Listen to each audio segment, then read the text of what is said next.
Hello दोस्तों, आज के इस वीडियो में आपका बहुत बहुत स्वागत है।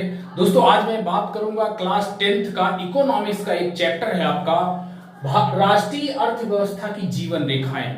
यानी जो राष्ट्रीय अर्थव्यवस्था है, नेशनल इकोनॉमी है, इसकी लाइफ लाइन किसे कहते हैं, तो इसके बारे में मैं आपको बताऊंगा।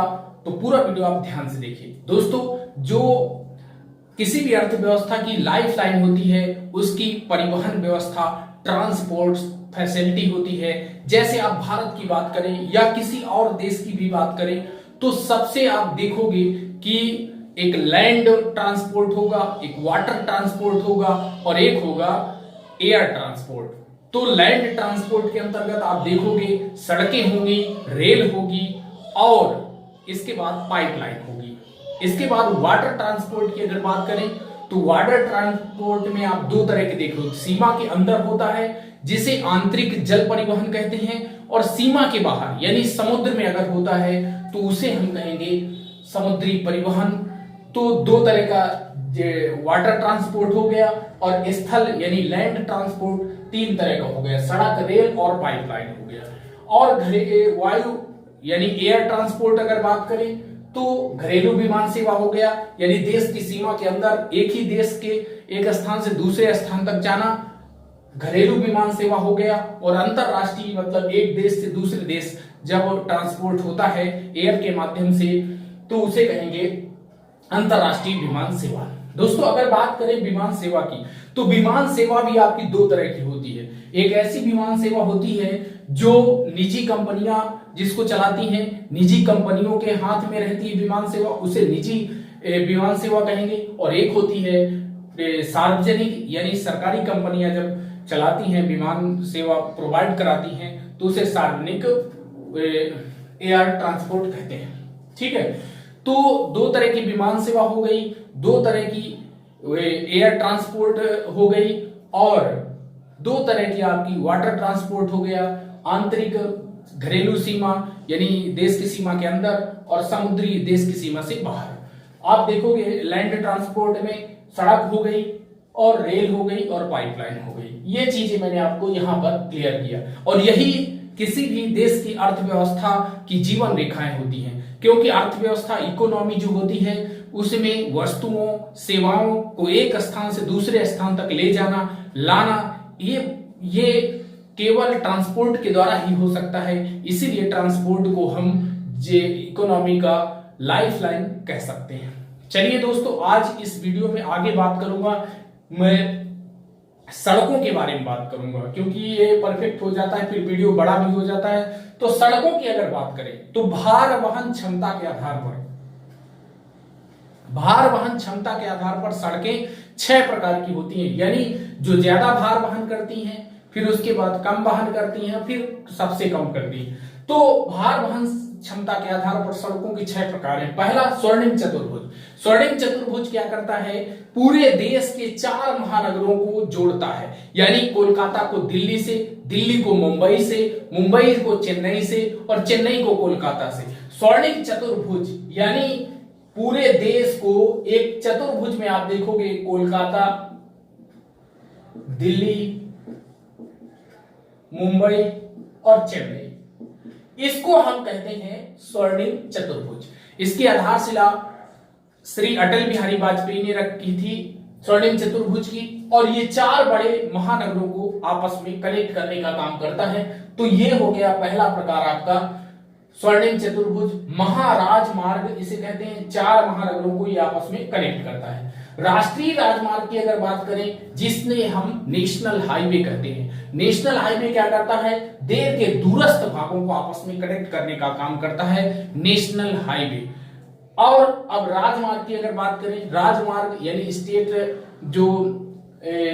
स्टेट हाईवे होते हैं। स्टेट हाईवे जो स्टेट होते हैं, जैसे मान लो छोटे छोटे स्टेट हैं या बड़े स्टेट हैं, तो वहां की राजधानी को जिलों से कनेक्ट करता है, राजधानी को जिले से कनेक्ट करता है, जिला मुख्यालय से कनेक्ट करता है राजधानी को। किसी प्रदेश की राजधानी को जिला मुख्यालय हेडक्वार्टर से कनेक्ट करने का काम राज स्टेट हाईवे करते हैं। जिला मार्ग की अगर बात करें दोस्तों, तो जिला मार्ग आप देखोगे जो जिले का प्रशासनिक केंद्र होता है, जिले में तहसीलें होती हैं, प्रशासनिक केंद्र होते हैं, तो उसका जिला मुख्यालय से कनेक्ट करने का काम जिला रोड करती है। अन्य सड़कों में अगर बात करें तो ग्रामीण क्षेत्र होता है और शहरी क्षेत्र होता है। प्रत्येक जिले में आप देखोगे कोई ना कोई क्षेत्र या तो शहरी होगा या तो ग्रामीण होगा, तो ग्रामीण क्षेत्र को शहरी क्षेत्र से जोड़ने का काम अन्य सड़कें करती हैं। और अंत में आता है सीमांत सड़कें, यानी उत्तर तथा उत्तर पूर्वी सीमा।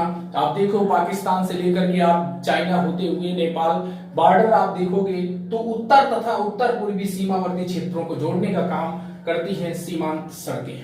ये तो हो गई दोस्तों सड़कों की बात। सड़कों के प्रकार इतने हो गए। आप देखोगे सबसे लंबा जो NH है, नेशनल हाईवे 44 है, जो कि श्रीनगर को कन्याकुमारी से जोड़ता है। श्रीनगर जम्मू कश्मीर में है, श्रीनगर को कन्याकुमारी से कनेक्ट करता है। और ये इंडिया का सबसे लॉन्गेस्ट नेशनल हाईवे है। कन्याकुमारी तमिलनाडु में है और ये जम्मू कश्मीर में J&K। तो जम्मू कश्मीर को तमिलनाडु से जोड़ने का काम, यानी श्रीनगर को कन्याकुमारी से जोड़ने का काम करता है नेशनल हाईवे 44। इसके पहले अगर बात करें तो नेशनल हाईवे 7 हुआ करता था, बाद में 44 के साथ 7 को भी जोड़ दिया गया और ये पूरे देश को एक तरह से पूरे देश को नॉर्थ को दक्षिण साउथ से मिला देता है। ठीक है, चलिए ये हो गया। और सबसे छोटा जो हाईवे है, नेशनल हाईवे है, वो 47A केरला में वेम्बनाड लेक पर है। 6 किलोमीटर इसकी दूरी है। तो ये हो गया सबसे लंबा और सबसे छोटा है। तो ढेर सारे इसमें क्वेश्चन बनते हैं, आप उनको देख लीजिएगा, पढ़ लीजिएगा। अब बात करते हैं, एक क्वेश्चन आता है कि रेल की अपेक्षा सड़क परिवहन के लाभ, यानी जो रेलगाड़ी होती है, रेल ट्रांसपोर्ट है, उसकी कंपैरिजन में सड़क जो ट्रांसपोर्ट है, रोड ट्रांसपोर्ट, वो क्यों अच्छा है, क्यों वो लाभप्रद है। तो आप देखो निर्माण लागत बहुत कम। अगर सड़क की बात करें, सड़क के निर्माण में बहुत कम खर्च आता है रेल की तुलना में। तो पहला पॉइंट हो गया निर्माण लागत बहुत कम। दूसरा पॉइंट होगा विभिन्न भूभागों पर निर्माण, चाहे उबड़ खाबड़ या ऊंची नीची जमीन हो, सड़कों का निर्माण वहां आसानी से किया जा सकता है। बल्कि अगर रेल की बात करें तो वहां पर रेल का निर्माण बहुत दुष्कर कार्य हो जाता है, कठिन कार्य हो जाता है।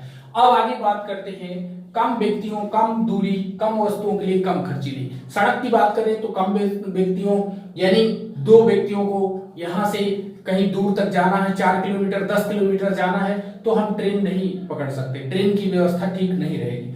कम दूरी, बहुत कम दूरी पर जाना है तो सड़क ज्यादा अच्छी होती है रेल की तुलना में। कम वस्तुओं के लिए कम खर्चीली। अब हमें थोड़ा मटेरियल भेजना है, कम वस्तु भेजना है एक स्थान से दूसरे स्थान पर, तो सड़क ट्रांसपोर्ट ही बेटर होता है रेल की तुलना में। घर घर सेवाएं उपलब्ध कराना, वह सामान को उतारने चढ़ाने में लागत कम। आप देखोगे door to door service provide कराने का काम कौन करती है, सड़क करती है।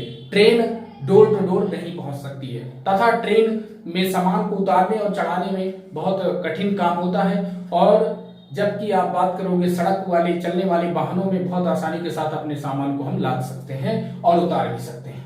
अन्य परिवहन के साधनों से जोड़ना, आपको स्टेशन जाना है, रेलवे स्टेशन जाना है, एयर स्टेशन जाना है, तो एयरपोर्ट जाना है, तो आप क्या करोगे, अन्य परिवहन के साधनों को, यानी जो वाटर ट्रांसपोर्ट हो जाए, चाहे एयर ट्रांसपोर्ट हो या ट्रेन हो, तो स्टेशन हो, उन सब को कनेक्ट करने का काम करती हैं सड़कें हमारी। सड़कों की पहचान की अगर बात करें, काली और नीली पट्टी अगर है, काली और नीली पट्टी है तो आप समझोगे वो जिला सड़क है। काली और नीली पट्टी अगर दिखाई देती है तो जिला सड़क है, हरे रंग की पट्टी है तो स्टेट हाईवे है, और पीले रंग की पट्टी अगर दिखाई देती है तो वो नेशनल हाईवे है। इसके माध्यम से आप सड़क को आराम से पहचान सकते हैं। गूगल मैप जब आप देखोगे तो ये आपको समझ में आ जाएगा। अब एक मोस्ट इंपॉर्टेंट क्वेश्चन बनता है कि उत्तर से दक्षिण और पूरब से पश्चिम, उत्तर से दक्षिण पूरब पश्चिम, ये एक गलियारा है, गलियारा। और ये गलियारा पूरब में आप देखोगे तो सिलचर कहां पर है, असम में है। सिलचर को पोरबंदर से कनेक्ट करता है।